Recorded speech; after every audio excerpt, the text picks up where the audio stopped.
In a quiet courtroom tucked inside a bustling American city, an elderly homeless man stands trial, his tattered coat hiding a forgotten chapter of heroism. As cold eyes judge him for trespassing, a woman behind the bench freezes at the sound of his name. What follows is a revelation that leaves the entire room on its feet. Before we uncover this powerful story, don't forget to hit subscribe. The courtroom door creaked open as an elderly man shuffled in, his steps slow and uneven. The cuffs around his wrist clinked softly with each movement. He wore a faded military jacket 2 sizes too large, threadbare at the elbows, its patches long worn down by time. His name wasn't known to anyone there.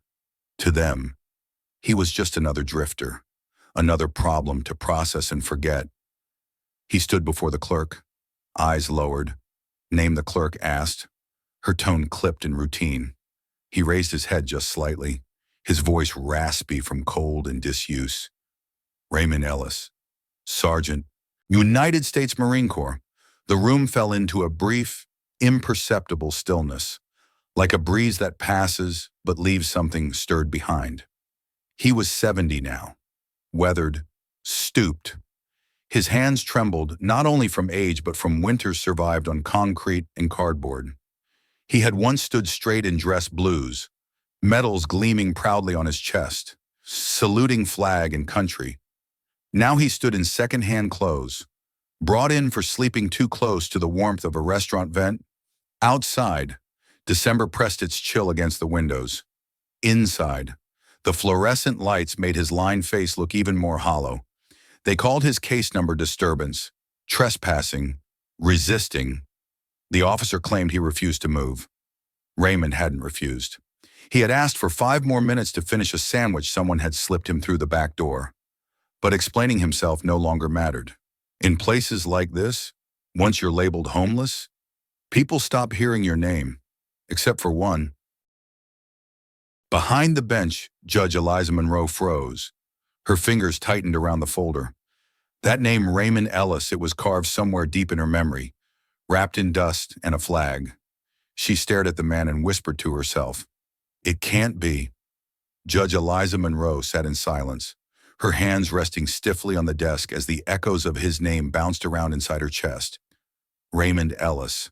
That name had once meant something deeply personal, an echo from a distant battlefield. A name once uttered in her brother's final letters with reverence and awe.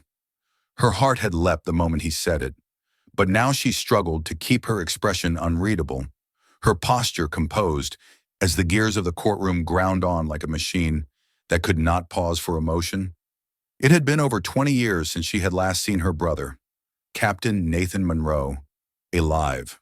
The memory of his farewell stood clear in her mind, him standing tall in his uniform, the sun bouncing off the polished brass of his buttons, his arms wrapped around her in that brotherly way that always made her feel safe. She had been in her final year of law school. He was shipping out again. Iraq, Fallujah. His letters had come every week, never late, never short. They were detailed and filled with warmth, despite the horrors he must have seen. But one letter in particular had always haunted her. It was the one where he mentioned a Staff Sergeant Ellis. "Liz," he had written, "there's a guy in our unit, Sergeant Ellis. The kind of man you think only exists in stories.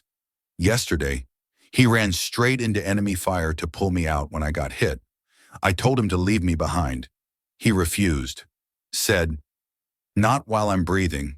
Sir, I owe him my life.'" She remembered reading that letter under the yellow lamp in her tiny apartment, tears streaming down her face. 2 weeks later, Nathan was gone, killed by an improvised explosive device during a routine patrol. The military funeral was cold and precise. The flag handed to her parents was stiff, folded into impossible angles, like the grief they couldn't express. But even amid that pain, she remembered a moment a Marine with haunted eyes approached them. He didn't give his name, didn't stay long.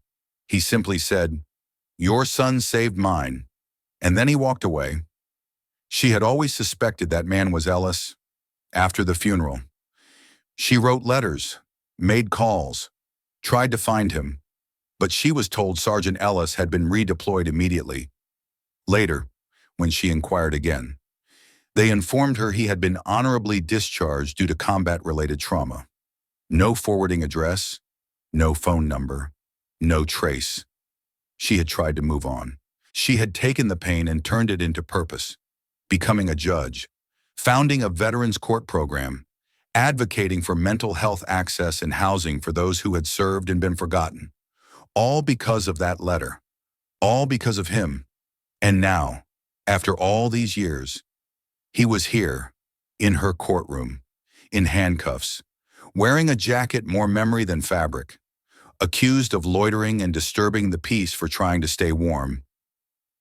Eliza gripped the folder tighter, her knuckles whitening as the bailiff read the charges in a voice devoid of empathy.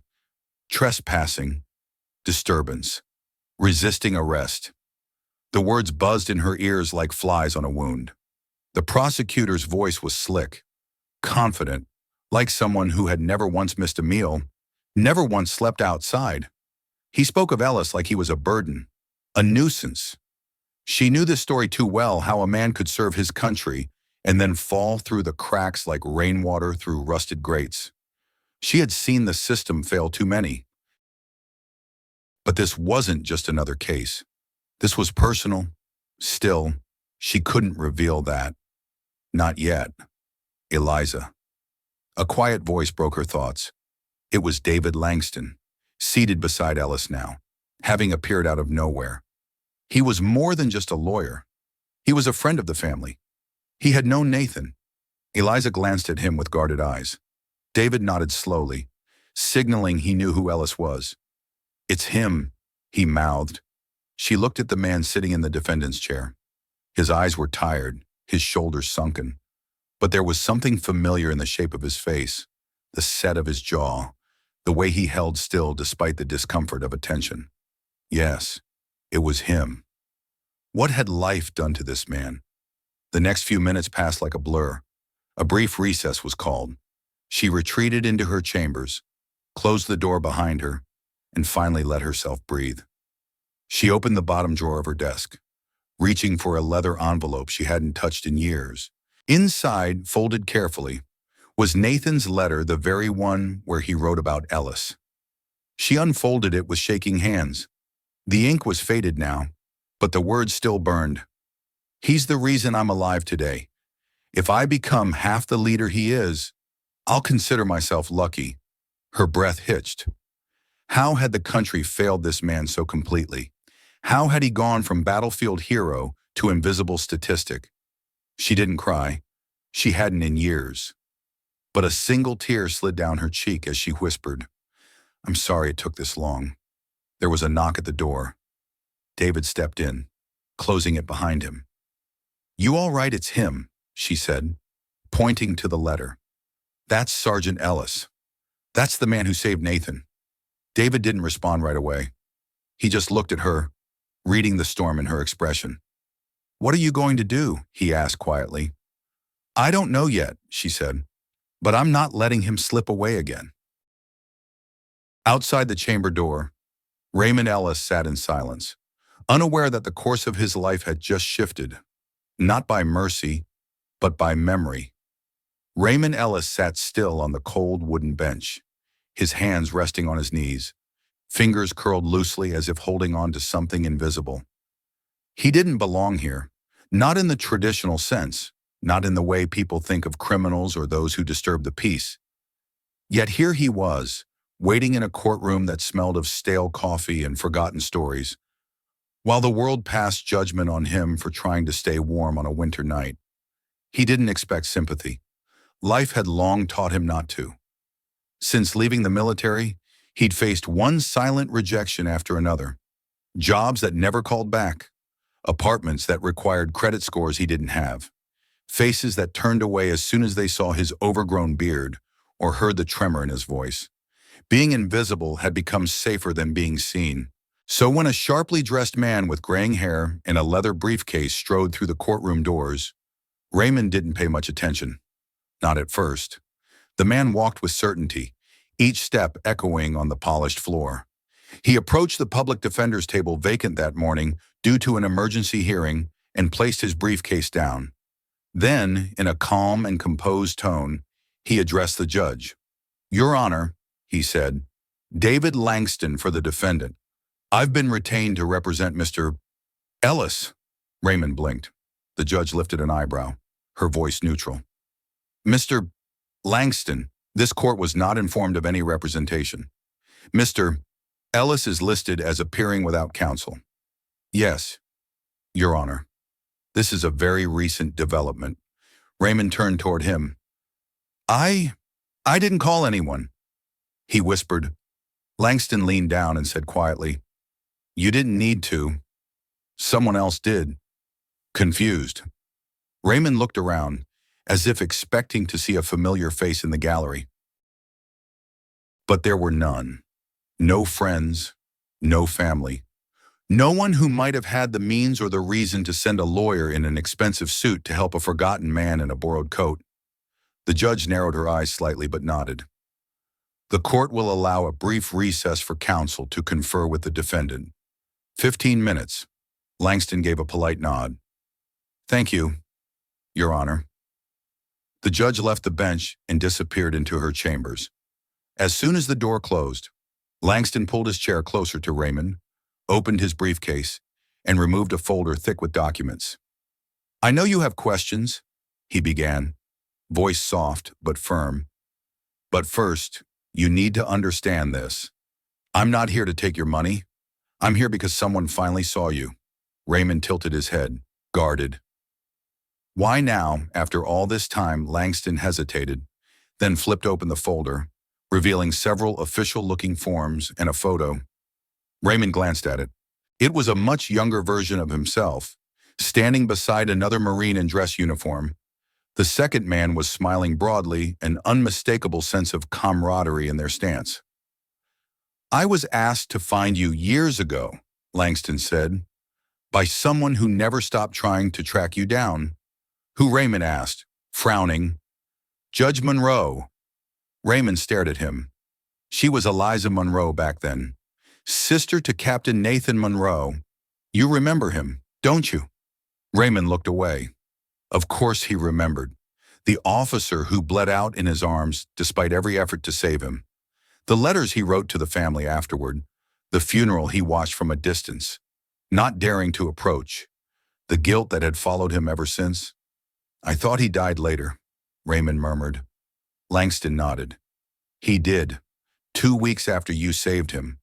But those 2 weeks meant everything to her, and to their family. Eliza became a judge because of what Nathan wrote about you. You changed the trajectory of her life." Raymond let the words settle in the space between them. "Does she know I'm like this?" "She does," Langston replied, "and she's the reason I'm here." Raymond's brow furrowed. But why now? After so long, Langston leaned in. Because sometimes it takes the system too long to recognize who it failed. Raymond sighed. "And what now? You going to get me off the hook so I can go back to sleeping behind cafes?" "No," Langston said firmly. "We're not just talking about dismissing these charges. We're talking about restoring your name, your benefits, your record." "My benefits," Raymond repeated, barely believing. "Everything that was lost. It's time we take it back." There was a long pause before Raymond spoke again.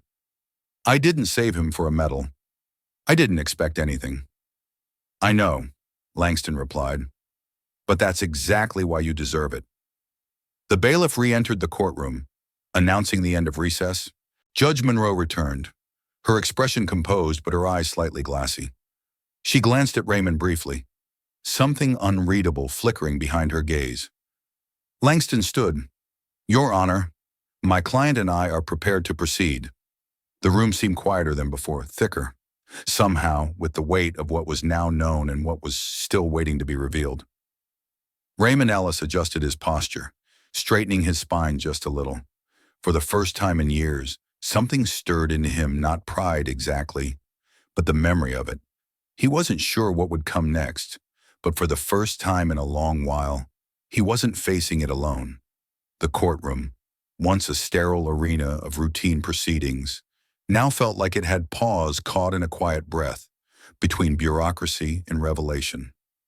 Judge Eliza Monroe sat composed, her face neutral in form but not in spirit.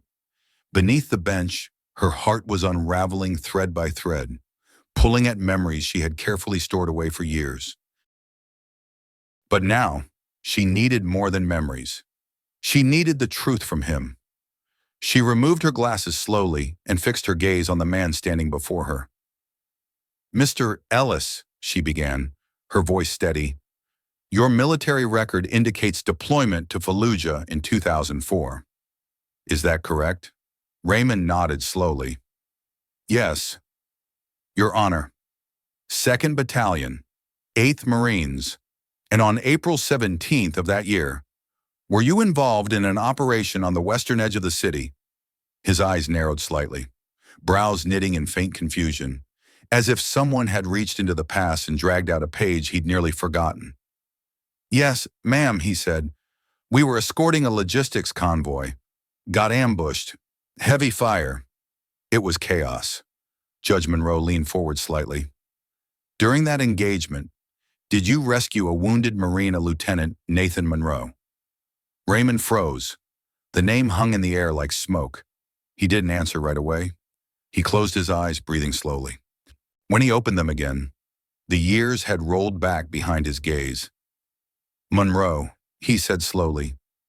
"Yes, young officer. Tried to get to one of our medics who was hit. Got himself shot in the process." His voice softened. I reached him, pulled him behind a broken wall. He was bleeding bad. Told me to leave him. Said I should get the rest of the boys out first. I told him, no Marine gets left behind on my watch. The courtroom had fallen silent. Raymond's words weren't loud, but they carried the full weight of a moment none of them had lived, only he had. And her. From the back of the courtroom, a man in a Marine Corps League jacket slowly stood, his eyes fixed on Raymond like someone witnessing a legend come to life. "That's him," the man said, his voice loud and steady. "That's Staff Sergeant Ellis. I was there that day. He saved 6 of us." Murmurs rippled through the room. The prosecutor rose, clearly uneasy. "Your Honor, while Mr. Ellis's military service is admirable, I fail to see how this is relevant to the charges." Judge Monroe held up a hand. "It is entirely relevant," she said, more firmly than she had spoken all day. She turned back to Raymond. "And what happened to Lieutenant Monroe after you pulled him to safety?" Raymond's eyes dimmed. "We got him to the medevac. Heard later he made it to Germany. Then I heard he went back out on patrol. Couple weeks later, I got word. IED took out his unit." He paused. His voice dropped. "Always wondered if I did the right thing, saving him just for that to happen." Across the room, people shifted in their seats. A silence of understanding washed over them, a silence rarely earned in places like this. Judge Monroe didn't flinch. "You gave us 2 more weeks with him," she said, "and you gave him the chance to be the kind of leader he wanted to be until his final breath." Raymond looked up, eyes meeting hers for the first time with full recognition. Her last name Monroe, her face, older now, but familiar, the resemblance. "You're his sister," he said softly. "Yes," she replied, "and I've been looking for you ever since his funeral." He blinked in disbelief. She stood from the bench, the room frozen under the weight of a moment neither courtroom decorum nor legal process could contain. "Sergeant Ellis," she continued, her voice now laced with emotion. "I read that letter, the one he wrote after you saved him. I've read it so many times. I can recite it by heart. You were the reason I became who I am today?" Raymond remained motionless, barely breathing. For 2 decades, he had walked through life like a man whose name had been erased from the record, and now someone remembered. Judge Monroe took a breath, steadying herself. "There are matters beyond these charges we need to discuss. But first, I'm calling a second recess. Bailiff, ensure Mr. Ellis remains in the courtroom." With that, she exited through the side door again, Whispers filled the room the moment the door shut. Raymond sat down slowly, as if gravity had shifted, and he was learning how to bear it again. The weight of memory, yes, but also something new. Recognition, dignity, the echo of a name spoken with reverence instead of suspicion. David Langston leaned close. "You all right?" Raymond didn't answer right away. His eyes were distant, but not lost. He finally whispered, "I thought that part of my life was gone, forgotten, like it never mattered." Langston replied gently. "It mattered, to the man you saved, to his sister, and now to everyone in this room." And in that sacred silence between justice and memory, Raymond Ellis sat no longer as a defendant, but as the man who had once run through fire for someone else, and was finally being seen for it. 15 minutes later, the courtroom doors opened again, not with the usual quiet creak, but with deliberate weight, as though they carried the wind of something long overdue. Judge Eliza Monroe re-entered first, her robe flowing gently around her ankles, her expression composed yet unmistakably human. But it wasn't just her return that caused heads to turn. Behind her walked 3 uniformed Marines, one a full colonel, another a master sergeant, and the third a young corporal carrying a polished wooden case. The gallery murmured with confusion and curiosity, a current of anticipation passing through each row. Those who had once viewed Raymond Ellis as just another drifter now watched him with renewed attention. Raymond, seated quietly beside David Langston, instinctively straightened at the sight of the uniforms. His body may have ached, but the posture of a Marine, something trained deep into muscle and spirit, rose to the surface without thought. He stood, not as a defendant, but as a man answering a higher call. Judge Monroe took her place behind the bench and removed her glasses once more. Not out of routine, but out of reverence. She addressed the courtroom not with authority, but with something deeper truth. "Before we proceed," she began, her voice resonant and clear, "I must disclose a personal connection to this case." The room hushed again. Raymond stood still, his hands at his sides. "The lieutenant mentioned earlier. Nathan Monroe was my brother," she said. 20 years ago, our family received letters from him describing a man named Staff Sergeant Ellis, a man who saved his life during a firefight in Fallujah. That man stands before this court today." The murmurs returned, rising like a wave before falling into silence again. "He ran into gunfire," she continued, "to rescue a wounded officer, then stayed behind to provide cover so others could escape. 2 weeks later, my brother was killed in a separate incident. But those 2 weeks, those 14 extra days, were everything to us." She paused, looking directly at Raymond. "And I never stopped trying to find you." Raymond's throat tightened. His lips parted, but no sound came out. He didn't know how to respond to a world that had, for so long, responded to him only with silence. The colonel stepped forward. His posture was impeccable, his gaze sharp. "Staff Sergeant Ellis," he said with reverence, "the Marine Corps has been attempting to locate you for several years." The young corporal stepped forward and opened the wooden case, revealing a gleaming medal on a deep blue ribbon. The light reflected off it like sunlight on water. "By order of the Secretary of the Navy," the colonel announced, "and in recognition of conspicuous gallantry in action on April 17, 2004, the Navy Cross is hereby awarded to Staff Sergeant Raymond J. Ellis, United States Marine Corps." A collective gasp filled the room. Even those unfamiliar with military honors recognized the significance. The Navy Cross, second only to the Medal of Honor, a decoration for heroism beyond the call of duty.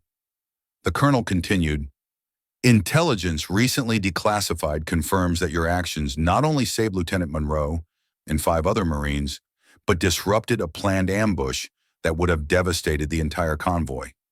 Your Silver Star has been upgraded accordingly." Raymond shook his head faintly, overwhelmed. "There's been some mistake," he said hoarsely. "I was just doing my job. No mistake, Sergeant," the colonel replied. "This is long overdue." From the back of the courtroom, the silver-haired Marine from earlier called out, Attention on deck, and one by one, people stood first, the veterans scattered throughout the gallery, then the spectators, then the bailiff, even the prosecutor, each rising to their feet in silent salute. The sound of movement faded until all that remained was reverence. Raymond stood motionless in the center, unable to meet their eyes, but somehow taller than he had been minutes before. Judge Monroe wiped her eyes discreetly, her voice unsteady now. In light of these circumstances, all charges against Staff Sergeant Raymond Ellis are dismissed with prejudice. This court is adjourned. Her gavel struck the bench, but the sound was softer than expected, like punctuation at the end of a long, unfinished story. As the room slowly emptied, the master sergeant approached Raymond with a tablet. "Sir, we've been trying to reach you regarding your VA benefits. Your disability rating has been reassessed at 100% retroactive to your discharge date." Raymond blinked. "What? What does that mean?" "It means you're entitled to full medical coverage, substantial back pay, a housing allowance, and education benefits if you choose to use them." David Langston stepped in. "And my firm will make sure all of it is processed. No more lost paperwork, no more unanswered calls. We'll handle it." Before Raymond could respond, another figure emerged: Jimmy, the young cook who had quietly left food by the cafe vent on cold nights. His voice cracked with emotion. "My dad always said a Marine saved his unit. Said if I ever met a Raymond Ellis, I owed him everything." He extended his hand. "I never knew it was you all this time." Raymond hesitated, then took the hand. His grip was firm, his eyes damp. Even the prosecutor stepped forward. "Sir, I didn't know. Please accept my apology for how this was handled." Raymond nodded. "Thank you," he said simply, and for the first time in decades, it didn't feel like he was fading into the background. Judge Monroe stepped down from the bench and approached him. She didn't speak at first. She simply reached out, her hand gently resting on his shoulder. "My brother once wrote that you told him, 'No Marine gets left behind.'" Her voice trembled. "Today, Sergeant Ellis, we return that promise to you." Raymond looked into her eyes and whispered, "Someone remembered my name." And in that moment, honor returned, not through medals or formality, but through something deeper: acknowledgement. After years of silence, someone had remembered.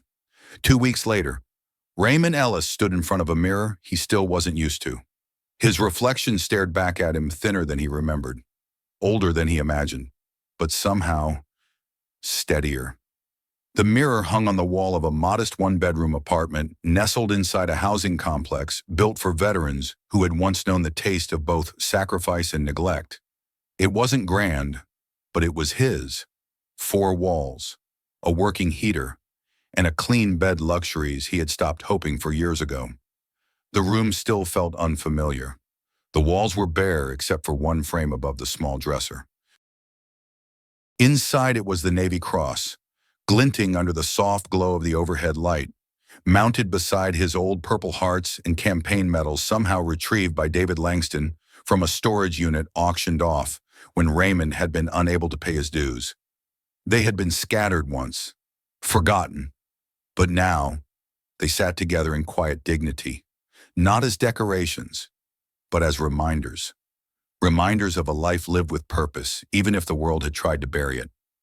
He stepped back and took it all in: the carpeted floor, the faint hum of heating through the vents, the sealed windows that kept the cold out. This was a place he could breathe again. No more alleyways, no more exhaust vents, no more nights where cardboard was his only shelter. And yet, comfort felt almost too quiet. It had been so long since he'd known silence that wasn't haunted by memories or hunger. A knock at the door startled him slightly. He walked over, his steps slow, still learning how to move in a world that no longer pushed him aside. When he opened it, Judge Eliza Monroe stood there, no robe, no gavel, just a woman in a navy coat holding a small box in her hands. "May I come in, Sergeant Ellis?" she asked gently. He opened the door wider and gestured inside. "Please, just Raymond." "Then I'm just Eliza," she said with a small smile.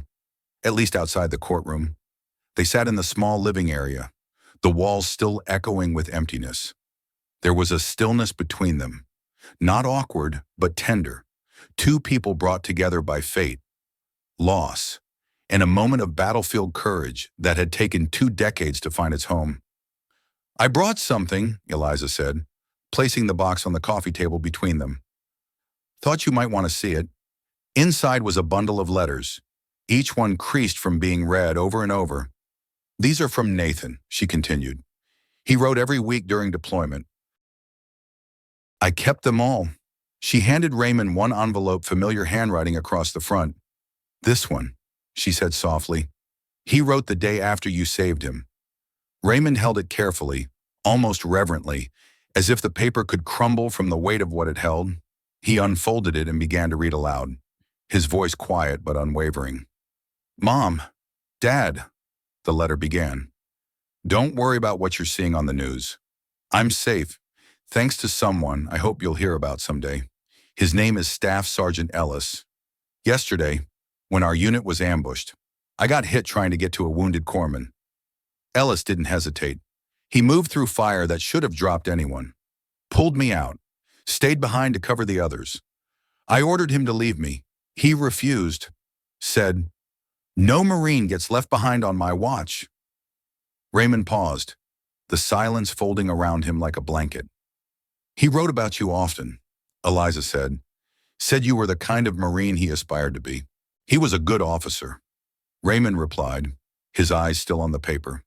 "Young, but he cared about his men. That's rare." She nodded.